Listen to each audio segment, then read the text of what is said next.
मेरे प्यारे बच्चों, हिंदी वारधारा चैनल में आपका स्वागत है। इस उम्मीद और अपेक्षा के साथ कि आप प्रश्नों पर विशेष अध्ययन कर रहे होंगे, लेकिन पिछले श्रृंखला में एक अधूरा पार्ट रह गया था। 85 का अभ्यास संख्या 85 का फर्स्ट भाग सेकंड, उसमें से आधे प्रश्न रह गए थे। उसको आइए हम लोग पूरा कर लेते हैं आगे बढ़ते हुए। प्रश्न नंबर 16 जो छूट गया था, जहाँ से 15 हो गया था, तो 16 से शुरू करके हम लोग पूरा कर लेते हैं। 16वां है प्रश्न हमारा, अशुद्ध तद्भव तत्सम युग्म है। ए अनाड़ी अनार्य, बी अटारी अट्टालिका, घी घृत, डी भिखारी भिक्षारी। तो भिखारी भिक्षारी हमारा अशुद्ध है, अनाड़ी का अनार्य सही है, अटारी का अट्टालिका सही है, घी का घृत सही है। प्रश्न नंबर 17, नागर का अनेकार्थी है। ए चतुर, बी नागरिक, सी मोथा, डी सोंठ, ई सभी। तो नागर का पर्यायवाची हम जानते हैं, चतुर, नागरिक, मोथा, सोंठ चारों होता है, इसलिए विकल्प ई हमारा सही हो जाएगा, सभी। प्रश्न नंबर 18, पाय उपानह की नहीं सामा, रेखांकित शब्द है। ए तद्भव, बी तत्सम, सी देशज, डी विदेशज। तो आपसे परीक्षाओं में पूछता भी है कि संस्कृत के वो शब्द जो ज्यों के त्यों हिंदी भाषा में आ गए कहलाए। तो ऐसे बहुत से शब्द आपको बीच बीच में मिलते हैं। सुदामा जी कृष्ण भगवान से मिलने जाते हैं तो वहाँ के दृश्य का वर्णन है। जाके वो कहता है द्वारपाल कि ऐसे मित्र आप के आए हैं जिनकी स्थिति है कि पाएँ उपाना की नहीं सामा, पैरों में जूता पनही पहनने की सामर्थ्य नहीं है।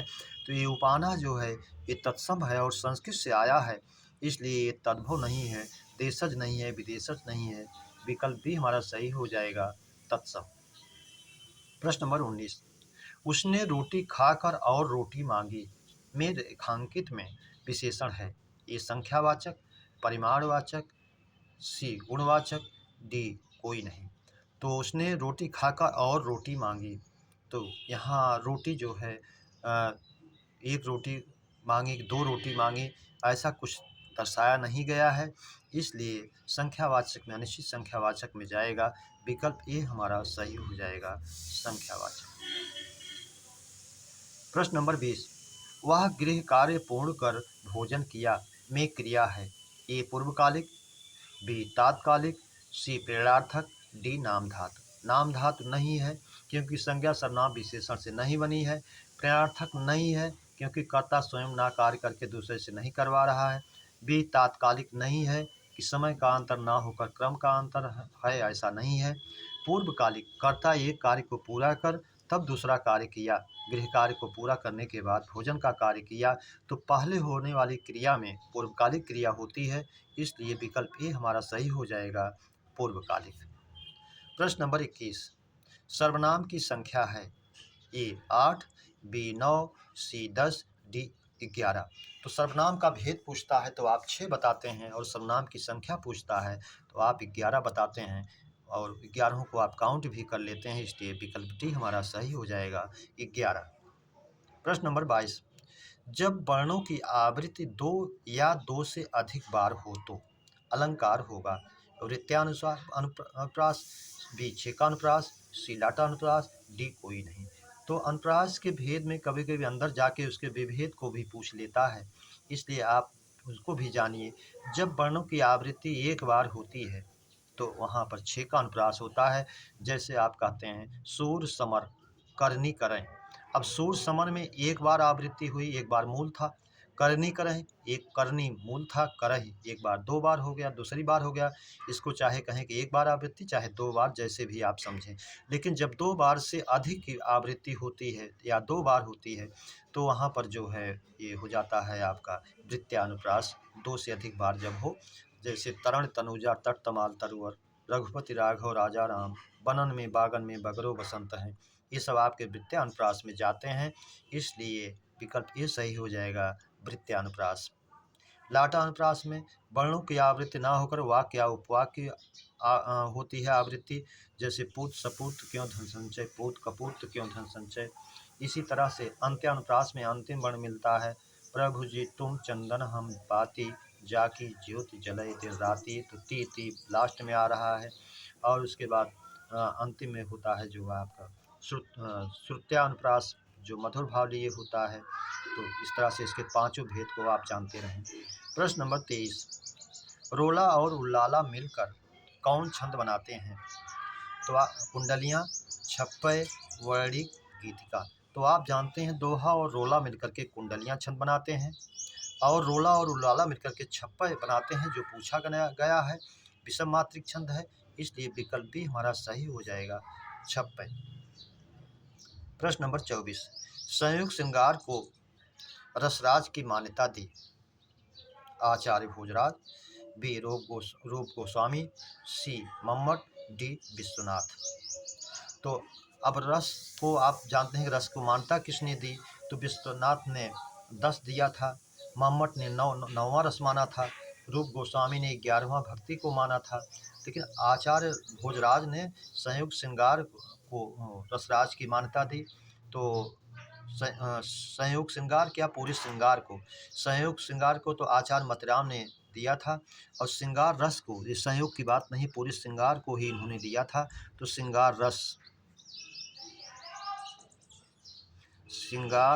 को मान्यता दिया रसराज की आचार्य भोजराज ने।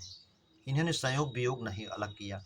रूप गोस्वामी ने संयोग श्रृंगार रस को रसों का राजा, और वियोग श्रृंगार रसों को रसों की रानी आचार्य मतिराम ने दिया। तो आचार्य मतिराम ने फिर से आप समझ लीजिए, आचार्य मतिराम ने संयोग श्रृंगार को रसों का राजा और वियोग श्रृंगार को रसों की रानी कहा। लेकिन आचार्य भोजराज ने श्रृंगार रस को ही रसराज की मान्यता दी, उन्होंने विभेद करके ऐसा नहीं कहा। तो इसलिए विकल्प ए सही हो जाएगा, आचार्य भोजराज। प्रश्न नंबर 25, एक कबूतर देख हाथ में पूछा कहाँ अपर है? उसने कहा अपर कैसा, वह तो उड़ गया सपर है। में अलंकार है, वक्रोक्ति, बी एमक, सी श्लेष, डी उपमा। तो एक अलंकार आप शब्दालंकार में पढ़ते हैं, वक्रोक्ति चौथा, जिसका भाव होता है जैसा जिस कथन को जिस रूप में कहा जाए, उस कथन को उसमें ना लेकर के उसका दूसरा अर्थ लगाया जाए, तो वक्रोक्ति टेढ़ा उक्ति हो जाती है, टेढ़ी कथन हो जाते हैं, वहाँ वक्रोक्ति अलंकार हो जाता है। एक बार नूरजहाँ हाथ में लिए थे, बादशाह आता है और कहता है दूसरा कबूतर कहाँ गया? तो उसने उस कबूतर को भी उड़ा करके कहा कि एक कबूतर, उसने बादशाह ने देखा कि हाथ में एक कबूतर है, पूछा दूसरा कहाँ पर, माने दूसरा जिस भाव में पूछा उसने। लेकिन और इसमें नूरजहाँ ने उसका अर्थ लगाया अपर माने परविहीन अर्थ लगा करके उस हाथ में लिए हुए कबूतर को भी उड़ा दिया। तो उसने कहा कि अपर कैसा, वह तो उड़ गया सपर है। नूरजहाँ ने कहा वह कहाँ अपर है, उसमें पंख विहीन कहाँ है, वो तो पंख सहित है, उड़ा के दिखा दिया। तो कहा गया किस भाव में, एक कबूतर को हाथ में देखा, पूछा दूसरा कहाँ है, तो उसने कहा पंख विहीन कहाँ है, ये तो उड़ गया सपर है। तो कहने का भाव दूसरा था और उसका अर्थ लेने का भाव दूसरा हुआ, तो वक्रोक्ति अलंकार हो गया। इसलिए विकल्प सही हो जाएगा, वक्रोक्ति।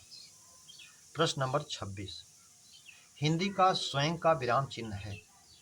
ए में पूर्ण विराम, बी अर्ध विराम, सी योजक, डी प्रश्नवाचक।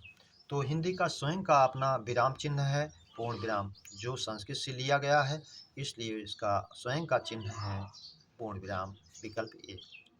प्रश्न नंबर 27, पहेलियाँ और मुकरियाँ लिखने वाले आदिकालीन कवि हैं? ए अमीर खुसरो, बी नरपतिनाल, सी जगनिक, डी विद्यापति।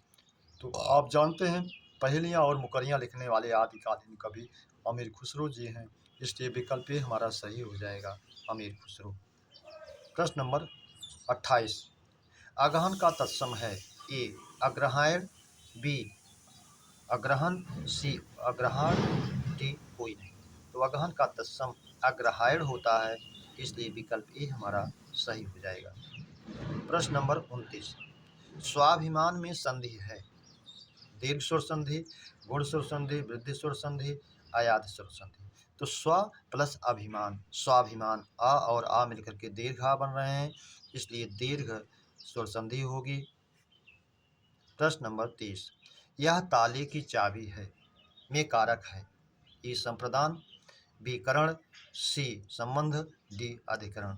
ताले की चाबी काके की देखकर इसको आप संबंध ना माने। ताले की चाबी का मतलब है ताले के लिए चाबी है, इसलिए विकल्प ए सही होगा, संप्रदान कारक। प्रश्न नंबर 31। माली फूल तोड़ लिया होगा में काल है। सामान्य भूत, संभाव्य भविष्य, संदिग्ध भूत, हेतु हेतुमत भूत। भूत में आप जानते हैं, समान वर्तमान काल के भूत में आप जानते हैं कि वाक्य के अंत में या हो। सामान्य भूत में भूत में होता है वह गया, वह आया। संभाव्य भविष्य में होता है, आप जानते हैं कि संभव है कल वह आए, संभावना भविष्य में होने की व्यक्त की जाती है। संदिग्ध भूत में भूतकाल में काम के होने में संदेह रहता है, जैसे। और वाक्य के अंत में आप वाचक चिन्ह के रूप में भी जानते हैं कि वाक्य के अंत में या होगा, ई होगी, ए होगे आता है, इसलिए संदिग्ध भूत में यह जाएगा, तोड़ लिया होगा, विकल्प सी सही हो जाएगा। प्रश्न नंबर 32। स्रोत और रचना अनुसार शब्द भेद हैं। ए 4-3, बी 5-3, सी 4-4, डी कोई नहीं। उत्पत्ति, स्रोत या इतिहास के आधार पर 4 होते हैं, आप जानते हैं। तद्भव, तत्सम, देशज, विदेशज, ये 4 होते हैं आपके। और उसके बाद जो है रचना के आधार पर शब्द भेद आप जानते हैं, रूढ़, यौगिक और युगरूढ़।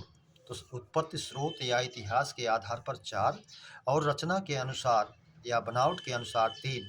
तो विकल्प ये हमारा सही हो जाएगा, 4 और 3। इस तरह मेरे प्यारे बच्चों, इस पार्ट 2 की श्रृंखला के बचे हुए प्रश्नों पर चर्चा हम लोगों ने किया। उम्मीद करता हूँ श्रृंखला के प्रश्न आपको अच्छे लगे होंगे, तो इसे सब्सक्राइब, लाइक और शेयर अपने मित्रों में जरूर करेंगे। अगली श्रृंखला के मिलने तक आप सभी को हृदय से धन्यवाद। जय हिंद।